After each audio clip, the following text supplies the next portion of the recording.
Bonjour, shalom peuple de Dieu. Nous sommes heureux de vous retrouver, de rentrer dans vos maisons par notre chaîne YouTube ZL Productions. Nous vous souhaitons premièrement une très bonne année, que le Seigneur vous bénisse, nos meilleurs vœux pour cette année 2020. Comme vous savez, nous sommes là pour vous satisfaire.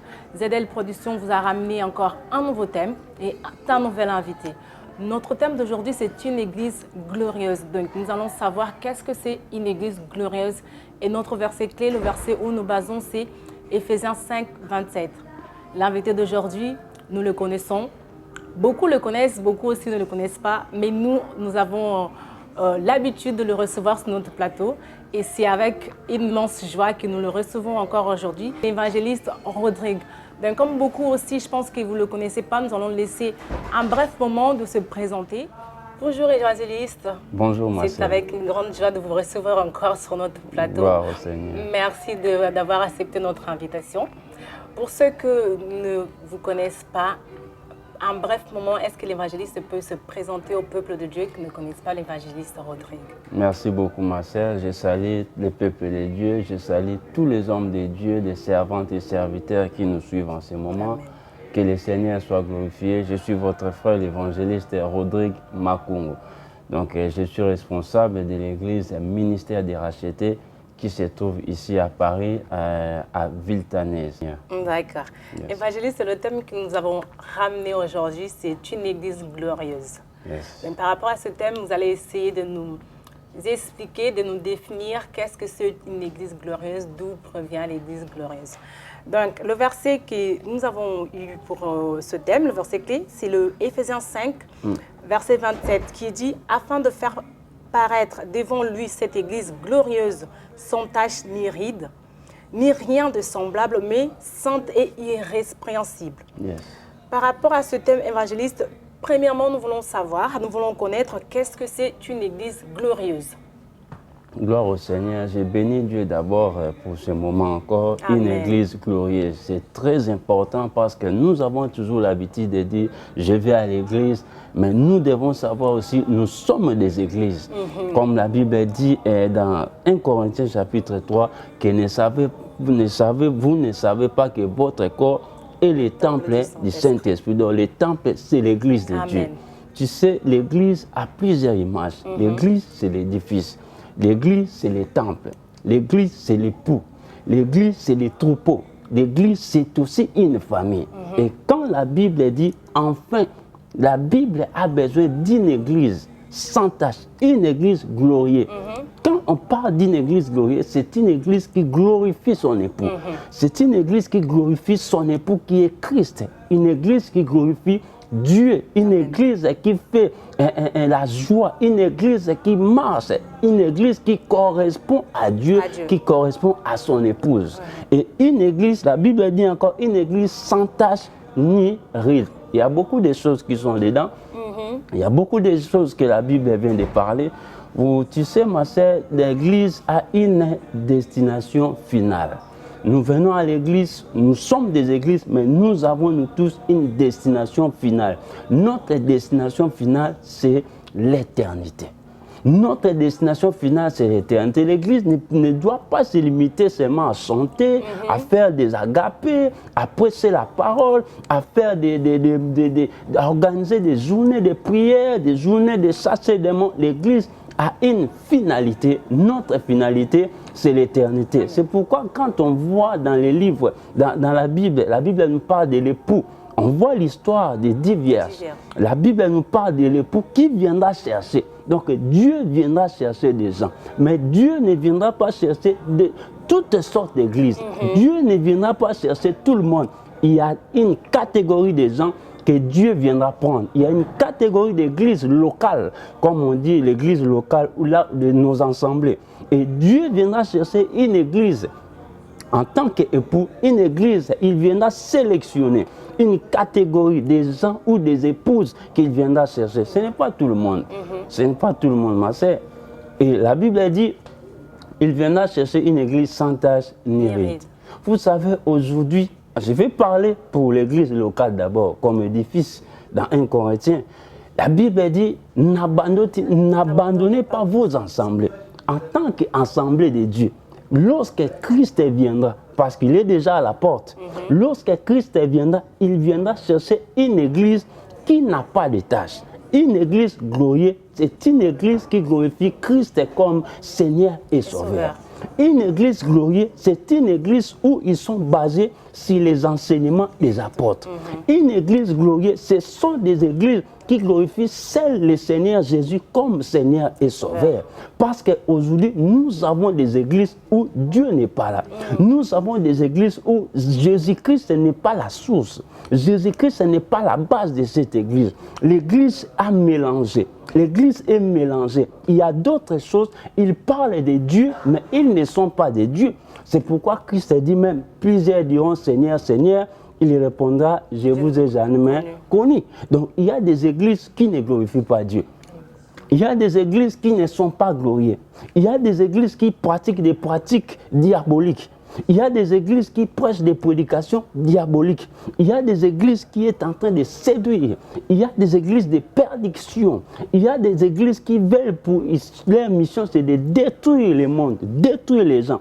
Or, l'église glorieuse, c'est l'église qui proclame la victoire de Jésus. L'église glorieuse, c'est l'église qui parle de la mort et la résurrection de Christ. L'église glorieuse, c'est une église qui parle de la repentance. Ce n'est pas une église qui parle de mariage de nuit. Ce n'est pas une église qui parle que des mariages, des mariages. Ce n'est pas une église qui vient seulement pour chanter, mais c'est une église qui glorifie Christ, qui font l'œuvre du Seigneur dans tout entier, dans la totalité. Amen. Nous avons compris, l'église glorieuse, c'est une église qui glorifie Christ. C'est une église qui marche selon la parole de Dieu, selon le commandement de Christ. Nous voulons savoir, évangéliste, d'où provient l'église glorieuse. Je vais vous lire un passage dans Acte 2, verset 2 à 4. Il dit, le jour de la Pentecôte, ils étaient tous ensemble dans le même lieu. Tout à coup, il vit du ciel un bruit comme celui d'un vent extancieux. Et il remplit toute la maison où ils étaient assis. Des langues semblables à des langues de feu leur parurent, séparées de l'une des autres et séparées sur chacun d'eux. Ils furent tous remplis du Saint-Esprit et se mirent à parler d'autres langues selon l'Esprit leur donna de s'exprimer. Est-ce qu'à partir de la Pentecôte, c'est là où provient l'Église glorieuse? Si, à partir de la Pentecôte, parce que la Bible dit, pour parler de Dieu, il faut être poussé par l'Esprit. Après avoir reçu l'Esprit de Dieu, après avoir été mandaté par Dieu, par l'Esprit Saint, c'est en ce moment que les disciples ont commencé maintenant, ils sont sortis pour aller prêcher, parce qu'ils vivaient avec les gens. Mais des choses qui se sont manifestées, ce n'était pas comme avant. Ils ont vu des choses nouvelles qui sont venues. Ils ont vu un changement. Leur langage a changé, leur vie a changé. Ils ont eu maintenant, le Saint-Esprit les a accompagnés. Le Saint-Esprit les a donné maintenant toutes les capacités pour aller proclamer Christ, aller parler aux gens la bonne nouvelle. C'est ça aussi le rôle de l'église. C'est ça l'église glorieuse. L'église qui font des choses selon le Saint-Esprit. Or, aujourd'hui, on a des églises qui font des choses selon la chair. On a des églises qui font des choses selon les gens. On a des églises qui font des choses selon les gens. Mais ça, ce n'est pas les églises glorieuses. Ma sœur, la Bible a dit Dieu viendra prendre une église. En tant qu'assemblée, ce n'est pas une église où il y a beaucoup de jeux de lumière. Parce qu'aujourd'hui, on a des églises où il y a beaucoup de drapeaux, comme l'Assemblée de l'Union européenne. Il y a des drapeaux de Chine, il y a des drapeaux du Congo, des drapeaux de Londres, des drapeaux... Ce n'est pas cette église que Dieu va chercher. Ce n'est pas ça l'église glorieuse, l'église où il y a beaucoup de drapeaux. L'église où il y a beaucoup de jeux, parce qu'aujourd'hui, même les églises sont devenues comme des boîtes de nuit.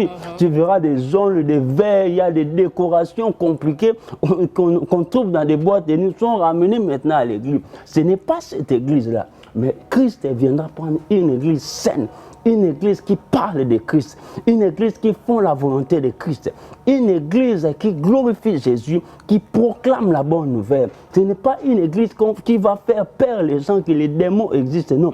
Une église qui va proclamer la victoire de Jésus, le retour de Jésus, parce que dans d'autres églises, on ne parle même pas de retour. La repentance est oubliée. Il y a seulement, ils vont commencer à chanter, à danser, c'est fini, les cultes, c'est fini. Ma sœur, Dieu a besoin d'une église glorieuse. C'est ça l'église glorieuse. L'église qui correspond à Jésus.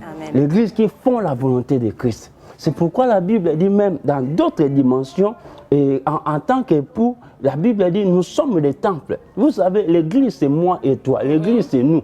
Vous savez, Christ ne viendra pas prendre tout le monde. Parce qu'il dit bien qu'il prendra une église sans tache ni ride. Une église qui n'a pas la calomnie. Parce que beaucoup de gens qui viennent à l'église ne sont pas en Christ. Il y a des gens qui sont à Christ, mais il y a des gens qui ne sont pas en Christ.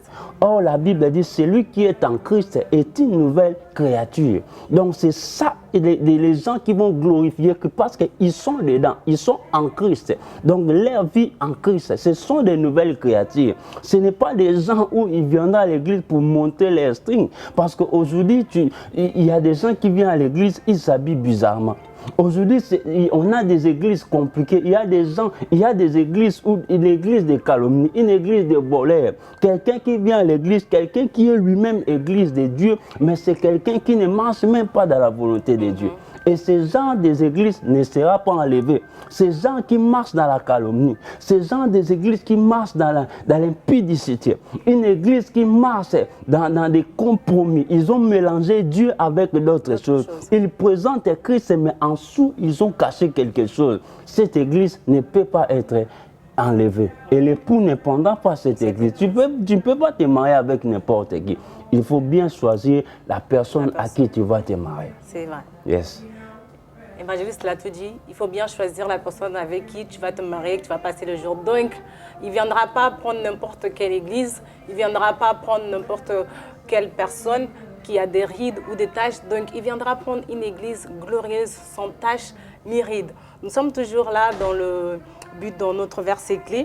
Une église qui sont basées au fondement des apôtres. C'est ça la qualité. Une église qui est repentie, une église de convertis. Parce qu'aujourd'hui, beaucoup de gens viennent à l'église, mais ils ne sont pas convertis. Tu vois, aujourd'hui, beaucoup de gens défendent les péchés même. Il y a quelqu'un qui pèse sur les autres, prend encore d'autres versets pour défendre les péchés. Ce n'est pas une église. Une église des gens qui sont conscients, des gens qui se répandent, des gens qui acceptent leurs fautes, des gens qui avouent et délaissent pour obtenir miséricorde. Ce n'est pas une église qui vont défendre les péchés. Ce n'est pas une église qui vont chanter même les dieux qu'on ne connaît pas. Ce n'est pas une église où ils vont faire des choses où le monde même s'étonne. C'est pourquoi la Bible dit, j'ai cherché le monde est entré dans une église, dans l'église. Ce n'est pas ça l'église. Il cherchera une église sainte, glorieuse, qui fera la gloire de Christ. Vous savez, si tu as une femme, la femme doit faire la gloire de son mari. Une femme qui fait la gloire de son mari, c'est une femme qui est soumise. C'est une femme qui prend en charge qui aime son mari, qui est soumise, qui met à l'aise son mari, qui obéit à son mari. Ce n'est pas une femme glorieuse qu'on va dire, une femme calomnieuse ou une femme qui répond des réponses bizarres, une femme qui vit des doubles vies. Ce n'est pas une femme qui va glorifier son mari. Aujourd'hui, dans nos églises, en parlant comme ça, nous nous rendons compte que vraiment, nous avons des taches et des rides dans nos églises. Yes. On peut se rendre compte que si Dieu venait, le Fils de l'homme venait aujourd'hui, il ne prendra pas une église parce qu'il y a des taches et des rides.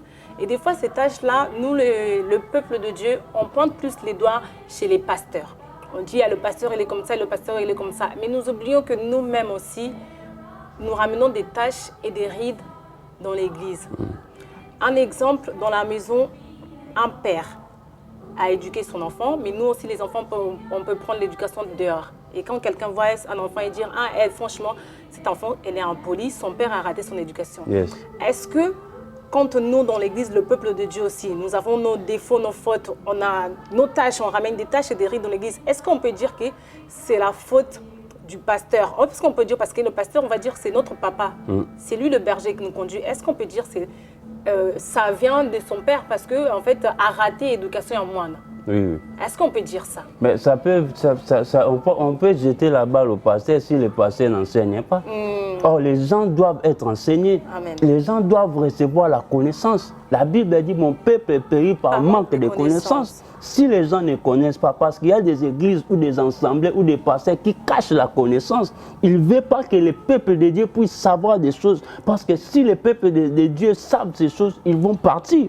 Il veut retenir les enfants de Dieu en otage. Parce qu'il sait qu'il prend son argent là-bas. C'est le peuple là qui paye son loyer. C'est le peuple là qui finance les choses. S'il dit la vérité, ils ont parti. C'est un système qu'ils ont fait pour retenir les gens dans un système toujours de retourner, de faire la même chose. Or, on peut jeter la balle au pasteur, oui. Et la deuxième dimension, la Bible dit, chacun sera jugé par ses propres œuvres. Il y a les pasteurs, il y a aussi toi. Ma sœur, lorsqu'on te prêche la parole de Dieu, lorsqu'on te dit des choses, la Bible a dit, les chrétiens devraient vérifier les Écritures. Même si les pasteurs te disent des choses. Vous savez, aujourd'hui, nous marchons, nous sommes dans un monde de scandales. Beaucoup de gens sont affaiblis, la foi de beaucoup de gens sont refroidis. Beaucoup de gens se plaignent, même les hommes de Dieu. C'est pourquoi? Parce que les gens ne lisent pas la parole, ma sœur. Les gens vont dans l'église, les gens disent que je connais Dieu, mais la parole de Dieu, la Bible dit que ce livre ne s'éloigne pas. Beaucoup de gens sont éloignés du livre. C'est pourquoi nous voyons des scandales, c'est pourquoi nous voyons beaucoup de victimes. Aujourd'hui, nous voyons beaucoup des habits, beaucoup de gens pleurent, beaucoup de gens sont déçus des églises. Pourquoi? Manque de lire la Bible. La Bible dit, mon peuple périt parce qu'ils ont rejeté la connaissance. Quand on rejette la connaissance, on va devenir victime. Quand on rejette la connaissance, nous sommes exposés aux faux prophètes, nous sommes exposés au diable parce que nous avons rejeté la connaissance. Or, la connaissance qui te permettra de savoir, la connaissance te permettra de savoir juger et examiner et de comprendre les choses pendant que les choses vont se faire. Vous voyez, ma sœur? Donc, nous, la faute, dans tous les cas, la faute, nous tous. L'Église doit vérifier, l'Église doit lire la parole, l'Église doit prier, malgré les pasteurs, nous devons prier. Parce qu'aujourd'hui, nous sommes dans un temps où il y a beaucoup d'églises. Il y a des églises où ils font des délivrances avec la bière. Il y a des églises aujourd'hui, ils font les baptêmes avec du sable, la boue. Il y a des églises aujourd'hui où le pasteur va mettre son pied sur toi. Il y a des églises où le pasteur peut te délivrer par des bisous. Il y a des églises où le pasteur va coucher sur quelqu'un. C'est pourquoi ces gens des églises qui a des tâches, beaucoup de tâches, Dieu ne regardera même pas cette église. C'est comme une robe blanche à beaucoup de taches, du sang ou du jus. Dieu, personne ne peut porter une chemise qui a beaucoup de taches, une chemise blanche, parce que c'est la honte, ce n'est pas bien. Beaucoup des églises ne correspondent pas, beaucoup des églises ne correspondent pas parce que leurs enseignements, ce ne sont pas les enseignements des apôtres, ce ne sont pas les enseignements de Dieu. C'est pourquoi beaucoup de gens sont devenus des fanatiques. Beaucoup de gens sont devenus maintenant des fans. Or, nous ne devons pas être des fans, nous devons être les disciples et les brebis de Christ. Parce que l'église, c'est la bergerie. Nous sommes des troupeaux, nous sommes des brebis de Christ. Mais ces gens ne partira pas avec Christ. Parce que Dieu ne partage pas sa gloire avec un pasteur. Puisqu'il y a dans d'autres églises, les gens écoutent leur daddy plutôt que Dieu. Les gens aiment beaucoup leur daddy plus que Christ. Les gens se confient beaucoup à leur pasteur plus que daddy. C'est pourquoi les gens sont toujours des victimes. Il y a des problèmes. Lui-même, si on parle de son pasteur, il s'en fout. Il ne lit même pas la parole tellement qu'il a l'amour de son pasteur. Il ne peut même pas lire la parole, il accepte. C'est pourquoi nous tombons beaucoup avec ces gens-là qui viennent détruire l'œuvre de Dieu. Acte 2, toujours dans l'histoire de Pentecôte. Yes. Le verset 41 nous dit « Ceux qui acceptèrent sa parole furent baptisés et en ce jour-là, le nombre des disciples s'augmenta environ de 3000 âmes. » Yes. Ça, c'est fort. Parce que vous savez, quand les disciples sont partis pour prêcher, ils ont gagné beaucoup d'âmes. Oh, aujourd'hui, l'évangélisation ne se fait plus en route. Voilà. L'évangélisation se fait dans des églises. Viens dans notre église, notre pasteur. Aujourd'hui, les gens, ils veulent seulement l'église où il y a beaucoup de gens. Où il y a des gens, quand tu invites quelqu'un, il va te dire dans votre église, vous êtes combien? Il y a combien de membres? Est-ce que votre pasteur est connu? Est-ce que votre pasteur, il prêche bien? Nous voulons comme tel pasteur, est-ce qu'il est comme tel? Tous les pasteurs ne sont pas des dieux, ma sœur. Amen.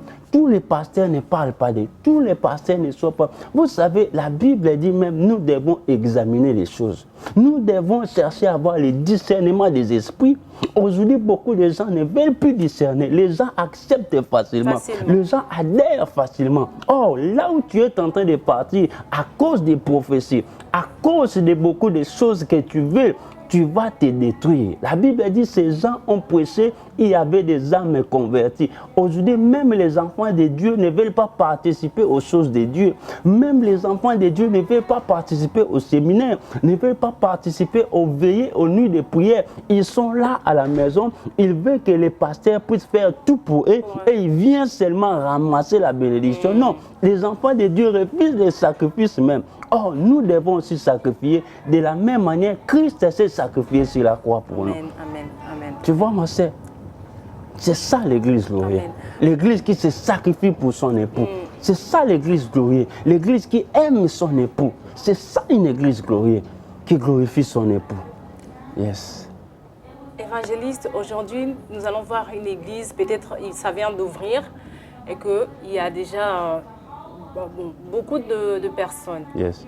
Beaucoup diront peut-être que... Beaucoup de membres. Beaucoup de membres. Et d'ailleurs, on va dire d'autres églises où nous, les gens, comme on aime parler, on va dire que, comme quoi, il est rentré dans les loges, il a fait comme ci, comme ça, pour avoir beaucoup de membres dans son église, parce que son église vient d'ouvrir, ou ça fait pas longtemps qu'il vient d'ouvrir. Comment ça se fait qu'il a beaucoup de personnes? Pourquoi ça? Est-ce que ça, c'est dû à la jalousie? Est-ce que... je vais dire, est-ce que nous, le peuple de Dieu, on commence à minimiser ou à rabaisser le pouvoir que Christ a dans l'Église ou le pouvoir que Christ a donné à cette personne?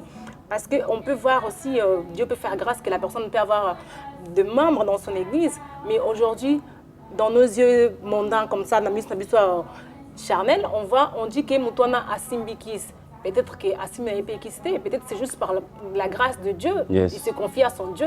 Pourquoi ça? Est-ce que ça c'est dû à une jalousie qui vient de quelque part? Parce qu'il y a peut-être dans mon église, le nombre de personnes s'est rabaissé et lui, il a beaucoup de monde. Est-ce que... Ma sœur, tu sais, dans ces histoires-là, il y a beaucoup de choses. Il y a la jalousie aussi, il y a les paresseux aussi qui ne veulent pas travailler. Il y a aussi des gens qui veulent toujours, comme on dit quoi, ils veulent toujours apprécier, je ne sais pas, j'ai oublié, des gens qui veulent seulement regarder les autres. Vous savez, il y a des gens où il y a des églises qui ont la grâce de Dieu d'avoir la foule. Il y a aussi des églises où le diable est là, hein, parce que nous sommes à la fin des temps, il faut savoir qu'il y a des églises des diables. Là où il y a aussi beaucoup de gens, parce que les diables, regarde, tu sais, quand la Bible dit, quand on a demandé au peuple de choisir Barabbas ou Jésus, peu de gens ont choisi Jésus, beaucoup de gens ont choisi Barabbas. Mais les mêmes Barabbas qui faisaient le mal, ils ont choisi Barabbas. Barabbas qui représente les diables.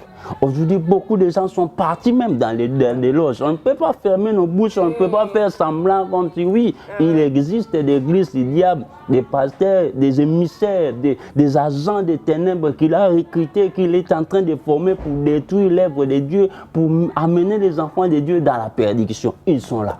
Il y a aussi des églises qui n'ont pas beaucoup de gens, mais c'est l'église aussi du diable. Donc ça ne veut pas dire que l'église qui n'a pas beaucoup de gens, c'est des dieux qui a beaucoup de diables. C'est vice versa. Il y a aussi des églises qui n'ont pas beaucoup de gens, mais c'est une mauvaise église. Il y a aussi des églises qui ont beaucoup de gens, mais c'est les gens de Dieu. Mais nous devons faire beaucoup d'attention. C'est pourquoi je vais demander aux enfants de Dieu d'avoir toujours le discernement. Ce n'est pas tous les pasteurs qui prêchent à la télé, qui prêchent sur Internet, qui sont vrais. Ce n'est pas aussi tous ceux qui restent à la maison, qui ont des membres, 4 membres qui sont vrais. Nous devons examiner. C'est le Saint-Esprit qui est capable de te déterminer. C'est le Saint-Esprit qui est capable de te relater, de te confirmer qui est vrai et qui n'est pas vrai. Parce qu'on est dans un monde de faux maintenant.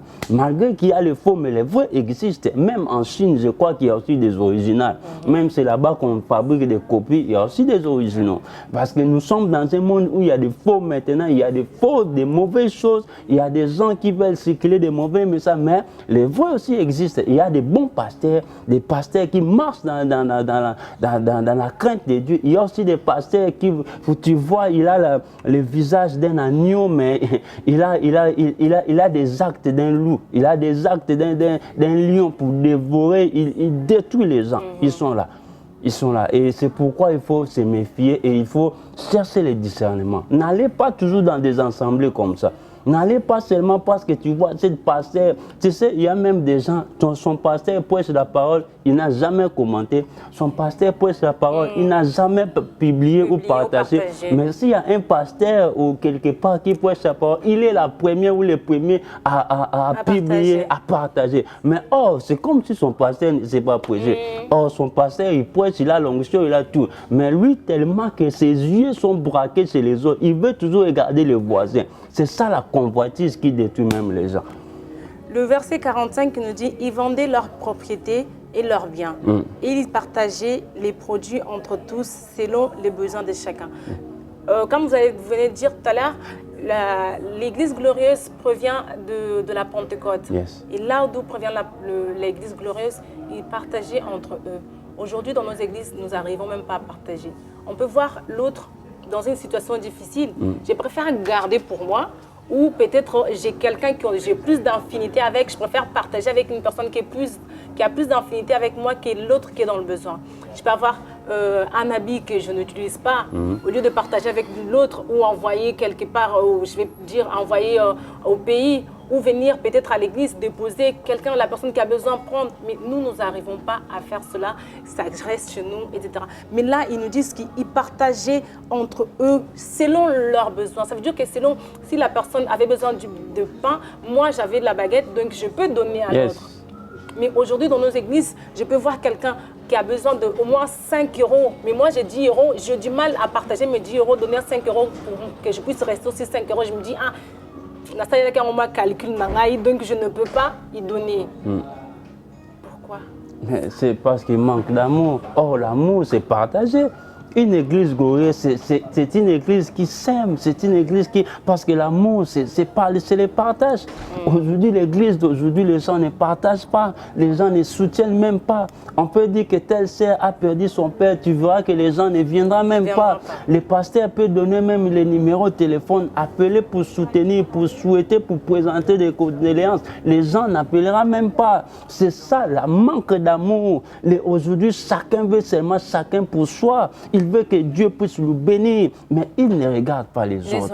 Les gens ne prient même pas pour les autres. Ils ne soutiennent même pas. Ils ne partagent même pas. Donc chacun pour soi, Dieu pour tous. Or, ce n'est pas ça la qualité. Ce n'est pas ça une église qui va glorifier Christ. Ça, c'est une église qui ne glorifiera jamais l'Éternel. L'église qui glorifiera l'époux, c'est une église qui a l'amour, parce que Dieu lui-même est amour. La Bible dit aimez-vous les uns comme aux autres. Vous devez vous aimer. Aimez d'abord celui que tu vois, avant d'aimer celui que tu ne vois pas.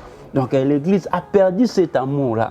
Puisque nous sommes au temps de la fin, beaucoup de gens ont changé, beaucoup de gens viennent à l'Église, mais leurs cœurs sont éloignés de Dieu, ma sœur.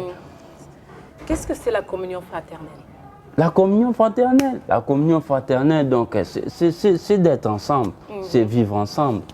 C'est partager ensemble, c'est de faire des choses ensemble, c'est une communion fraternelle. Donc nous sommes ensemble dans la fraternité comme des sœurs et des frères.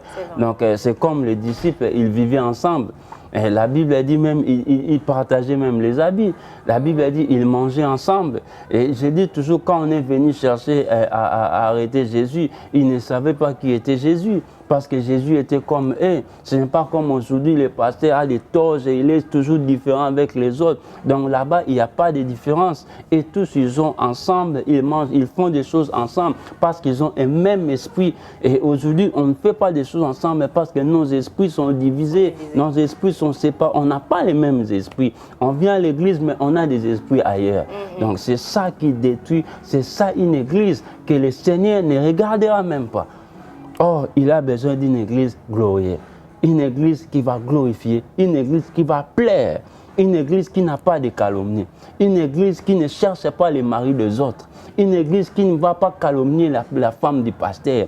Une église qui n'est pas égoïste. Une église qui n'est pas aigrie. Une église qui n'a pas de haine. Une église qui n'a pas de jalousie. Une église qui marche dans la volonté. Une église qui font la volonté de Dieu. Une église qui cherche à plaire à Dieu. Une église qui sacrifie. Une église qui soutient même l'œuvre de Dieu. Une église qui prie pour les autres. Une église qui est remplie d'amour. Une église qui partage. Une église qui soutient. Et non une église qui est en train de diviser. Une église qui regarde Christ seul et les fondements et la source de toutes les choses. Ce n'est pas une église qui regarde les sirènes. Ce n'est pas une église qui chante pour glorifier les femmes ou qui adore pour glorifier les autres, mais une église qui chante pour élever, adorer et magnifier Christ. Une église qui fera la volonté de Christ. Amen. Et une église qui sera glorieuse pour lui. Amen. Yes. Justement, c'est rare de trouver des églises glorieuses. Yeah. C'est très très rare que nous trouvions une église glorieuse. Parlons de l'amour, en parlant de la communion fraternelle. Je ne vais pas dire qu'il n'y a pas de communion fraternelle dans nos églises. S'il y en a, mais nous retrouvons dans les églises, il y a des clans. Voilà. C'est entre eux. Ça, c'est ma personne. Ça, c'est un groupe de personnes. Donc, ils se font entre eux. Les autres, ils les laissent de l'autre côté. Ça, ce n'est pas la qualité d'une église, frère. Qu'une église qui sera glorieuse. C'est ça. Parce qu'une église ne peut pas diviser. L'amour ne divise pas. L'amour supporte, l'amour couvre, l'amour soutient, l'amour partage. C'est ça la gloire de Dieu. Là où il y a l'amour, c'est ça où Dieu est glorifié. Là où il y a l'amour, c'est là où on aime seul le Dieu, le véritable. Là où il y a l'amour, c'est là où on sait glorifier, là où on sait honorer le Seigneur. Là où il y a l'amour, c'est là où on a les soucis des âmes. Parce qu'aujourd'hui, les églises n'ont plus les soucis des âmes. Ils ont seulement les soucis de leurs problèmes. Leurs problèmes. Les pasteurs, ils ont seulement le souci d'avoir des jets privés, d'avoir beaucoup de gens à l'église, de prêcher dans des stades, d'avoir des millions de vies, d'avoir la Bible dit, ne vous réjouissez pas parce que vous chassez les démons, réjouissez-vous parce que votre nom est écrit dans les livres des souvenirs. Et beaucoup des églises n'est pas dans ces livres. Beaucoup des hommes de Dieu même ne sera pas dans les livres. Pourquoi? Il veut seulement être élevé. Il veut avoir beaucoup des abonnés. Abonnez-vous, abonnez-vous. Dieu ne nous a pas envoyés pour avoir des abonnés. Dieu ne nous a pas envoyés pour avoir des fans. Mais Dieu nous a envoyés pour préparer les brebis. Dieu nous a envoyés pour faire des nations des disciples. Nous devons retourner à la mission. Nous devons retourner aux bonnes choses pour la gloire de notre Seigneur. Nous étions appelés, choisis, établis pour travailler, pour glorifier Christ. Ce n'est pas pour nos propres comptes, ce n'est pas pour nos propres vies, mais c'est pour le Seigneur Jésus. Ce n'est pas pour aller prêcher par-ci, par-là pour avoir de l'argent, mais c'est pour le salut, parce que Christ n'a pas promis la richesse, Christ n'a pas promis l'argent, mais Christ nous a promis le salut. Parce que dans le salut, il y a tout. Amen. Tu vois, ma sœur? Amen. La Bible nous dit que nous sommes devenus de nouvelles créatures. Toutes choses passées sont passées, nous sommes devenus de nouvelles créatures. Ça veut dire que nous avons de nouvelles choses. Mais ces choses-là, nous ne voyons pas. Toujours, je vais rentrer toujours dans l'amour, parce que le évangile vient de dire l'amour supporte tout. Yes. L'amour n'envie pas, l'amour ne soupçonne pas. Mais aujourd'hui, entre nous, dans nos églises, nous soupçonnons le mal. Aujourd'hui, il y a la camionnerie. Aujourd'hui, l'autre est là, on va parler avec la personne, mais derrière elle, on parle que du mal de la personne. L'hypocrisie est dans l'église. Même par les serviteurs, les pasteurs que vous voyez, les pasteurs que nous sommes, il y a beaucoup d'hypocrites. Des pasteurs hypocrites, ils sont là, ils regardent des choses, ils ont des clans, ils ont des groupes, mais ils ne font pas des choses correctement, ma sœur. C'est pourquoi Dieu veut une église glorieuse, une église qui va glorifier le Seigneur. Ce n'est pas une église qui va glorifier le monde, ce n'est pas une église qui cherchera à avoir beaucoup de drapeaux, une église qui cherchera à avoir beaucoup de jets de lumière, une église qui cherchera à avoir une grande salle, mais c'est une église qui va faire la volonté de Christ, une église qui va glorifier seul Jésus-Christ comme Seigneur.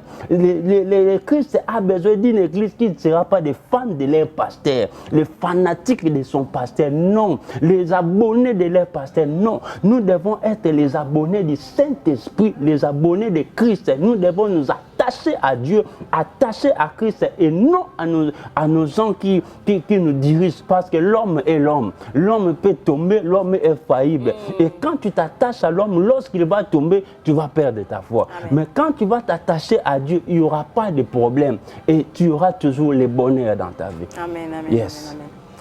Si nous lisons encore dans le Jean 2, 14, quand Jésus a pris le fouet en fait pour chasser les gens qui vendaient dans le temple. Oui. Aujourd'hui, nous voyons aussi dans nos églises que nous venons faire de l'église un commerce. La sœur Antel va venir avec les poudres, les fonds de teint pour vendre. La sœur Antel va venir avec ses brésiliennes pour vendre. Donc, tout ça, nous ramenons des tâches. Et des fois, nous regardons que le pasteur, ce n'est pas que les pasteurs qui ramènent ces tâches-là. Nous devons nous regarder nous-mêmes. Il faut qu'on trouve grâce aux yeux de Père. Si nous trouvons grâce aux yeux de Père, ça veut dire que nous n'avons pas de tâches ni rides. Et là, nous serons enlevés. L'époux viendra nous chercher. L'évangéliste a bien dit, je ne vais pas m'épouser avec quelqu'un qui a des tâches que je connais, que son comportement n'est pas bien. Ma mère m'a toujours dit... tu as un mauvais témoignage. Avant, à l'ancienneté, avant d'épouser quelqu'un, c'est comme si c'était une investigation. Les gens partaient investiguer pour voir cette fille, comment elle se comporte, et comment sa famille, d'où elle vient. Donc, Dieu veut que nous soyons sans tâche ni rides. Yes. Afin que nous trouvions grâce à ses yeux, afin qu'il vienne chercher son église, que nous soyons irréprochables à ses yeux. Mais là, aujourd'hui, nous avons beaucoup de tâches. Ma sœur, nous devons respecter l'église. Nous devons respecter même les temples de Dieu. Vous savez, la Bible dit que nous devons servir Dieu avec crainte et tremblement. Voilà. Aujourd'hui, il y a beaucoup de gens, ils jouent à l'église. Un pasteur, il prend des sœurs, il est en train de jouer avec les sœurs à l'église. Un enfant de Dieu, il joue de double vie. À l'église, il chante, mais dehors, on ne peut pas dire que c'est un enfant de Dieu ou c'est un serviteur. Ma sœur, nous devons servir Dieu avec crainte. Il faut avoir peur. Il faut craindre Dieu à ce qui concerne. Il faut craindre Dieu parce qu'il revient nous chercher. Et si tu marches encore dans cette vie, tu vas rester parce que l'enlèvement est réel. L'enlèvement est vrai, ma sœur. Tout ce qu'on voit, ça va passer. Il y a des gens, ils viennent chanter à l'église, regarde comme il s'habille. C'est comme s'il est en train de chanter au marché. Il a des pantalons serrés, compliqués, où on voit la forme de son corps. Il a des chemises bizarres, mais il chante. C'est pourquoi même nous, les pasteurs, nous devons prendre les choses au sérieux. Tu ne peux pas faire passer quelqu'un chanter comme ça parce qu'il n'y a personne. S'il n'y a personne pour chanter, restez comme ça. Au moins, l'œuvre de Dieu soit bien faite, avec respect. Pour la gloire de notre Seigneur. Nous sommes tous des passagers. Yes. L'Éternel viendra nous prendre.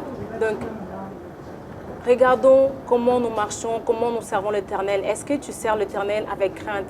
Est-ce que tu sers l'Éternel avec un pied dehors, un pied dedans, comme on dit? Donc, regardons bien et suivrons la voie de l'Éternel. Aujourd'hui, nous sommes des pèlerins. Nous allons quitter ce monde. Abraham était là. Abraham a quitté le monde. Mais quelles sont les tâches? Quelles sont les missions que tu as laissées? Oh, alléluia. C'est comme une nourriture, on fait à manger. À partir du goût de la nourriture, on ressent que cette nourriture sera bonne. On dit, ah, ça sent bon.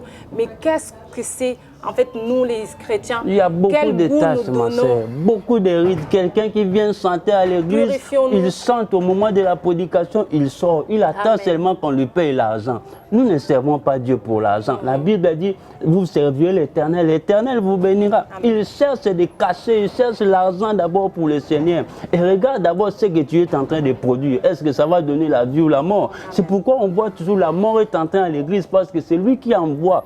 Parce qu'on donne que ce qu'on a. Si tu as l'amour de l'argent, tu vas donner aussi l'amour de l'argent. Or, Dieu n'est pas pour l'argent. Dieu est pour les âmes et pour les salis. On voit beaucoup de choses. Il y a beaucoup de tâches, beaucoup de rites à l'église de Dieu. L'église, les gens jouent maintenant avec l'œuvre de Dieu. Mais la Bible dit malheur aux gens là qui vont faire l'œuvre de Dieu avec négligence. Exode 33, verset 13 nous dit, maintenant si j'ai trouvé grâce à tes yeux, fais-moi connaître tes voies, alors je te connaîtrai et je trouverai encore grâce à tes yeux, je considérerai que cette nation est ton peuple. Par rapport à ce thème, par rapport à tout ce que nous venons de dire ici, la Bible nous dit qu'il viendra chercher une église sans tache ni ride. Mais aujourd'hui, nous nous retrouvons avec plein de tâches.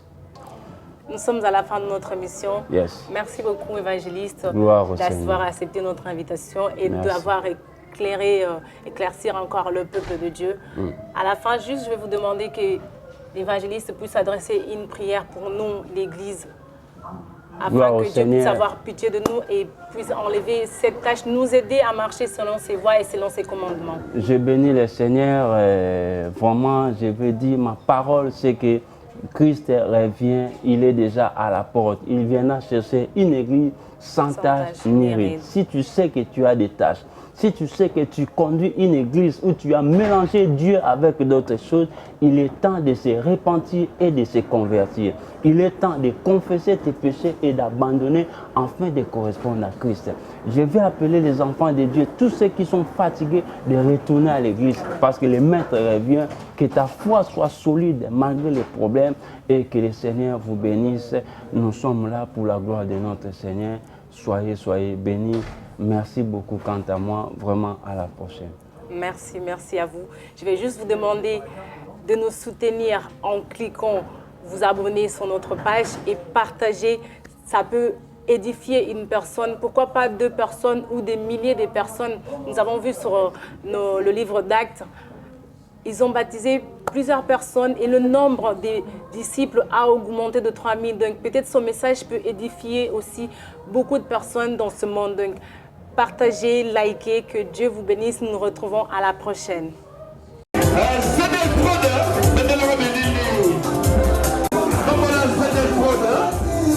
Imagine, non.